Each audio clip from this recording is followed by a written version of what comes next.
Allez, quasiment 18h40 sur France Info. On poursuit notre débat sur l'éducation à l'orée de potentielles nouvelles mesures sanitaires. Si nouveau confinement il y a, les collèges et lycées vont-ils fermer à nouveau leurs portes ou seront-ils soumis à un régime hybride? Et surtout, comment les principaux concernés appréhendent cette nouvelle période? On va leur poser la question. Ils sont avec nous. Mathieu Devlaminck sur ce plateau. Bonjour, président de l'Union nationale lycéenne. Bienvenue. Et puis, par visioconférence, ils sont plusieurs. Jean-Rémy Girard, vous êtes président du syndicat national des lycées et des collèges. Stéphanie Weisman, vous êtes rédactrice en chef du magazine L'Étudiant. Et puis également avec nous, Pascal Vivier, secrétaire général du SNETAST, un syndicat des professeurs de lycées professionnels. On va vous entendre dans quelques instants. Oui, l'année a été compliquée, on le sait, dans les établissements scolaires, notamment les collèges et les lycées, entre fermeture, ouverture, fermeture. On voit ça avec Julien Elion. À l'aube du premier confinement, le chef de l'État annonce un séisme pour l'éducation. Dès lundi et jusqu'à nouvel ordre, les crèches, les écoles, les collèges, les lycées et les universités seront fermés. Tu commences par quoi aujourd'hui? Un saut dans l'inconnu pour près de 12 millions d'élèves français qui resteront chez eux pendant 3 mois. J'aurais préféré aller au collège parce que déjà pour les leçons c'est plus facile. Et ce n'est que progressivement que collégiens et lycéens retrouvent le chemin des cours. Priorité mi-mai aux 6e et 5e, puis tous les collégiens en zone verte retournent en classe dès le 2 juin. En parallèle, les examens du brevet et du baccalauréat sont supprimés, remplacés par les résultats du contrôle continu. Après les vacances d'été, début septembre, c'est l'heure de la rentrée.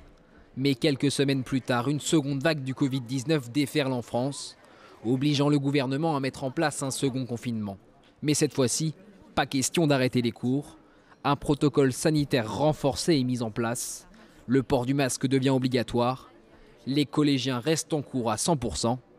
Les lycéens, eux, alternent entre cours en présentiel et en distanciel, avec la mise en place de demi-groupes. Est-ce que tu reviendras la semaine prochaine? Non. Malgré le spectre d'un 3e confinement, cet épidémiologiste ne veut pas de demi-mesure concernant la fermeture des établissements scolaires. Pour les collèges, les lycées, les universités, je pense qu'il serait bien que pendant 2 semaines, on fasse entièrement de l'enseignement à distance, qu'on n'ait plus du tout d'enseignement présentiel, et puis qu'au bout de 2 semaines, on réévalue la situation. Ce possible reconfinement concernerait près de 6 millions d'élèves dans le secondaire. Jean-Rémy Girard, on pense en ce moment à une option du côté du gouvernement, ce serait la potentielle fermeture des collèges et des lycées. Qu'est-ce que vous en pensez, vous? Est-ce que c'est quelque chose qui est envisageable pour dans quelques jours? Bonsoir. Alors là, on sort juste à l'instant d'un point sur la situation sanitaire avec le ministère et les organisations syndicales, dont la mienne, le SNALC.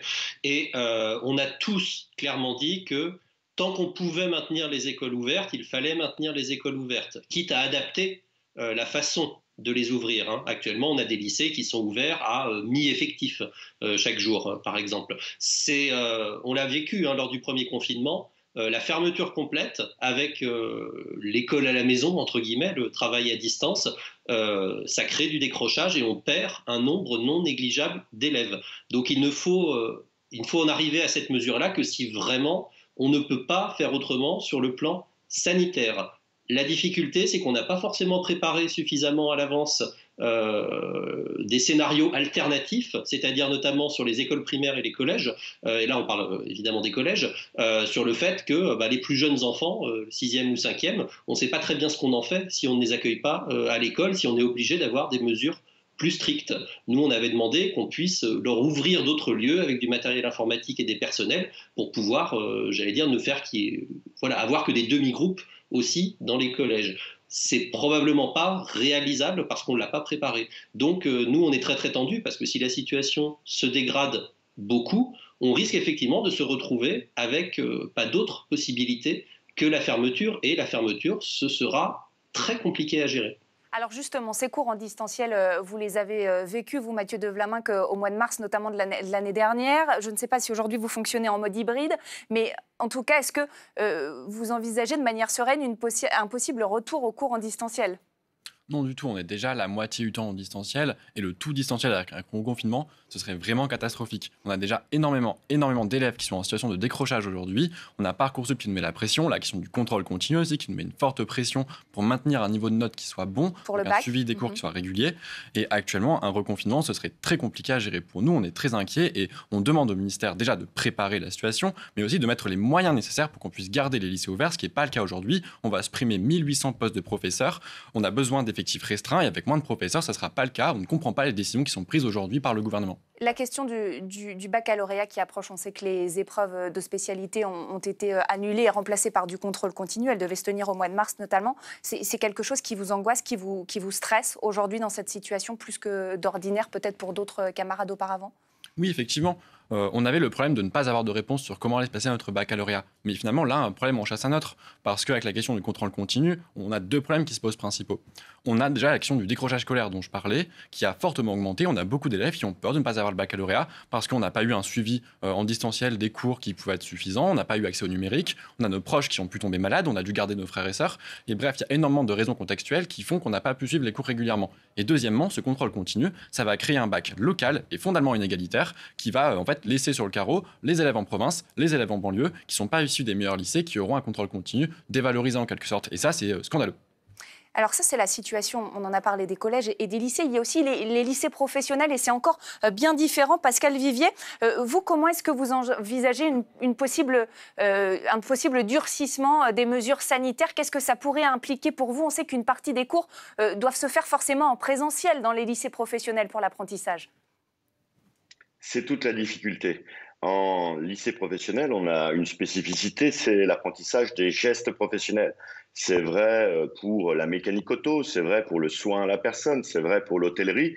Et on a vu toutes les limites lors du premier confinement de la continuité pédagogique. En gros, sur 2 mois, on a pu assurer une continuité pédagogique en faisant preuve d'imagination. Et les collègues professeurs de lycée professionnel ont fait preuve d'une imagination incroyable.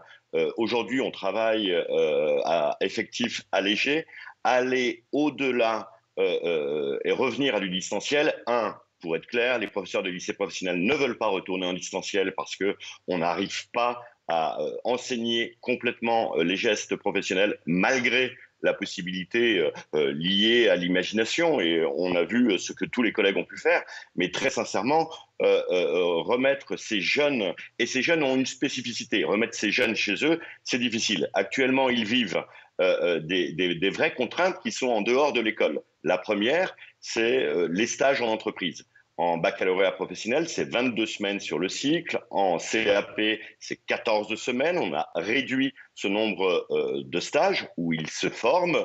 Mais également, ces jeunes ont une spécificité, c'est que, comme les étudiants, on a un grand nombre de ces jeunes qui ont des petits boulots. C'est McDo, c'est Flunch, c'est tous ces petits boulots qui permettent de vivre. Et actuellement, ils sont dans une réelle précarité sociale, plus une désocialisation. Et sincèrement, on anticipe très très mal la fermeture des lycées professionnels. Actuellement, c'est allégé. Et j'allais dire, si une solution doit être trouvée, et on pourrait tous être d'accord, et alors que les élus locaux veulent s'impliquer dans cette gestion de crise, il nous faut absolument résoudre le problème et des cantines et des internats scolaires. Les cantines, il nous faut des moyens, et là, ça vient des présidents de région. Il nous faut des moyens pour pouvoir permettre la non-contamination entre eux. Donc, le distanciel, la fermeture des lycées professionnels, on l'envisage très, très difficilement. Stéphanie Weisman, qu'est-ce que vous faites remonter principalement dans votre magazine ? Alors, sur notre site internet, précisément, on essaye de partager d'abord la situation que vivent les collégiens et les lycéens, qui est très compliquée pour eux actuellement, et on essaye aussi surtout de leur donner un maximum de conseils pour traverser cette période pleine d'incertitudes le plus sereinement possible, en sachant que pour eux, en ce moment, c'est la pleine période de l'orientation. En tout cas, Parcoursup a ouvert officiellement sa phase d'inscription il y a quelques jours, donc il y a beaucoup de questions qui se posent autour des choix qu'ils vont faire pour l'année prochaine en ce qui concerne les élèves de terminale. Voilà, donc on essaye de les rassurer, de les accompagner. Il n'y a pas de salon physique qui se tienne cette année, mais de manière virtuelle, on répond à leurs questions sur les différentes filières accessibles post-bac. Et on ressent aussi de leur part une grande inquiétude, alors pas seulement sur leur choix d'orientation, mais sur le niveau finalement qu'ils vont présenter à l'entrée dans le supérieur.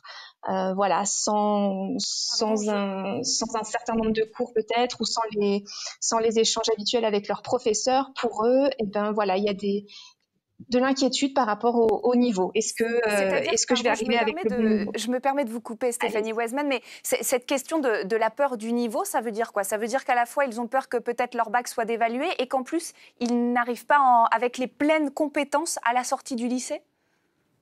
Oui, c'est totalement ça. Alors la question s'était posée en 2020 pour le bac qui avait été passé aussi au contrôle continu, où là on avait eu des questions de la part des étudiants, enfin des bacheliers et puis de leur entourage sur qu'est-ce que mon bac vaut cette année finalement, puisque je l'ai pas passé dans les conditions traditionnelles, et l'inquiétude pointe aussi cette année, puisque les conditions se dessinent encore une fois de manière, ce sera le contrôle continu. Donc il y a ce souci de je n'ai pas pour l'instant eu d'examen, je n'ai pas passé d'examen, je n'ai pas été mis dans des conditions traditionnelles d'examen, avec le stress que ça peut engendrer, dans une salle, avec mes camarades qui planchent à côté de moi pendant 4 heures. Du coup, qu'est-ce que je vaux vraiment ? Est-ce que j'ai appris ce qu'il fallait ? Est-ce que je le transmets correctement ? Il y a vraiment cette inquiétude, oui. Et justement, Mathieu de Vlaminck, vous êtes lycéen, vous êtes en terminale, vous passez votre bac cette année. Vous êtes effectivement dans cet état d'esprit où vous avez des amis qui sont peut-être dans un état de doute, de peur aussi sur la suite et sur la valeur de votre bac ? Oui, totalement. Sur la question de la valeur du bac, en fait, on se dit qu'est-ce que va valoir le bac cette année ? Mais la question qu'on se pose le plus aussi, c'est est-ce que le gouvernement pense à notre bien-être ? Parce qu'on parle beaucoup de valeur du bac, mais on ne parle jamais de comment vont les élèves, comment vous allez. Et ça, c'est une question qu'on ne pose jamais, bizarrement. On aimerait bien qu'on nous la pose davantage. Et vous allez bien ou pas ? Oui, très bien en ce moment. Mais concrètement, je sais que c'est pour beaucoup d'amis, de camarades, c'est très dur en fait en ce moment, parce que on sait que chez les jeunes, il y a des dépressions qui sont de plus en plus fréquentes, qu'il y a une difficulté à suivre le rythme scolaire qui est aussi très dur à gérer. Il y a un vrai climat anxiogène au lycée en ce moment. Est-ce qu'aujourd'hui, Jean-Rémy Gérard, vous considérez que si demain le gouvernement décide de reconfiner, c'est une année scolaire perdue pour les collégiens et pour les lycéens ? Alors non, l'année scolaire, elle ne sera pas perdue. Je veux dire, on est le 29 janvier, on a travaillé depuis le mois de septembre. Donc bien entendu qu'elle ne sera pas perdue, et on essaiera de faire en sorte, si jamais on en arrivait à de l'enseignement à distance, que personne ne souhaite, j'ai cru comprendre sur votre plateau, et je crois que c'est très très largement partagé, on essaiera de faire que cet enseignement à distance soit néanmoins le plus profitable possible. Donc non, il faut bien se dire que ce n'est pas perdu. Il faut bien se dire que ce que l'on fait en cours, même si on voit les élèves qu'un jour sur deux, c'est mon cas, dans le lycée où j'enseigne, on a ce type d'organisation, voilà, on fait quand même le maximum de ce que l'on peut avec nos programmes, et on essaye au mieux de préparer nos élèves à l'enseignement supérieur, aux attentes de l'enseignement supérieur que l'on connaît. Donc il ne faut pas hésiter pour les élèves à aller voir leurs professeurs principaux, les conseillers d'orientation, psychologues de l'éducation nationale. On est toujours là pour eux, c'est quand même notre raison d'exister, c'est effectivement de faire réussir nos élèves, et Covid ou pas Covid, on fait tout ce qu'on peut. Pascal Vivier, est-ce que vous au sein de votre classe, vous voyez la détresse de ces collégiens, de ces lycéens, et si oui, comment vous y répondez ? Alors, des lycéens professionnels, c'est évident, mais j'écoutais les lycéens et permettez-moi de leur envoyer une note d'espoir dans cette période si difficile où il y a tant de gens qui souffrent. Je voudrais leur dire que tous les diplômés de l'année 68 se sont mieux sortis que les diplômés de l'année 67 et que ceux de 69. Donc non, leur diplôme ne sera pas dévalorisé, ni pour ceux qui ont été diplômés en 2020, ni pour ceux qui sont diplômés en 2021. J'ai entendu aussi cette période charnière concernant l'orientation. Il s'agit de l'orientation des élèves de fin de troisième qui doivent s'orienter vers le lycée général, technologique ou lycée professionnel, mais également pour tous les bacheliers, et y compris les bacheliers professionnels qui doivent s'orienter vers l'enseignement supérieur. Cette période, qui est fin janvier, début février, est absolument cruciale pour avoir une aide à l'orientation. Et ce qu'on a observé sur 2020, c'est que les élèves avaient été mal aidés à l'orientation. Et par exemple, on se retrouve avec des élèves qui sont en seconde CAP, seconde bac pro, qui ne sont pas forcément dans les formations qu'ils le souhaiteraient. Et pour l'enseignement supérieur, on a vu, par exemple, qu'à cause du confinement et du manque d'aide à l'orientation, on a vu un grand nombre de bacheliers professionnels terminer en université. Et sincèrement, ce n'est pas forcément leur lieu, c'est plutôt leur lieu en BTS. Et cette période cruciale, et pour les parents d'élèves de 3e, mais également pour les jeunes et les parents des élèves de terminale, elle est vraiment importante. C'est pour ça qu'on anticipe difficilement un possible confinement qui serait un drame pour les 700 000 jeunes de lycée professionnel.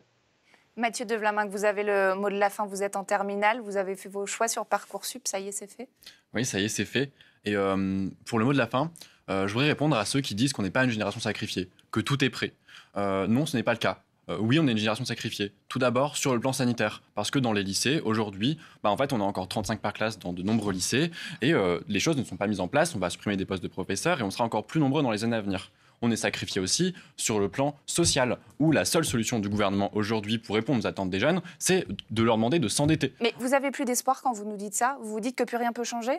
Si, on a de l'espoir, mais on sait très bien que les choses, elles ne changeront pas en attendant qu'on le fasse à notre place. Elles changeront en organisant les jeunes finalement, en faisant en sorte que les jeunes se sortent par eux-mêmes, par la solidarité. On sait très bien que les premières personnes qui vont pouvoir changer le monde, ce sont les jeunes, ce ne sont pas les personnes qui sont actuellement au pouvoir et qui ne font rien pour nous aider. Et c'est le mot de la fin. Merci beaucoup Mathieu de Vlaminck d'avoir été avec nous. Merci également à Pascal Vivier, à Jean-Rémy Girard et à Stéphanie Weisman d'avoir répondu à nos questions dans le 17-19 de France Info. C'est terminé à présent dans quelques instants.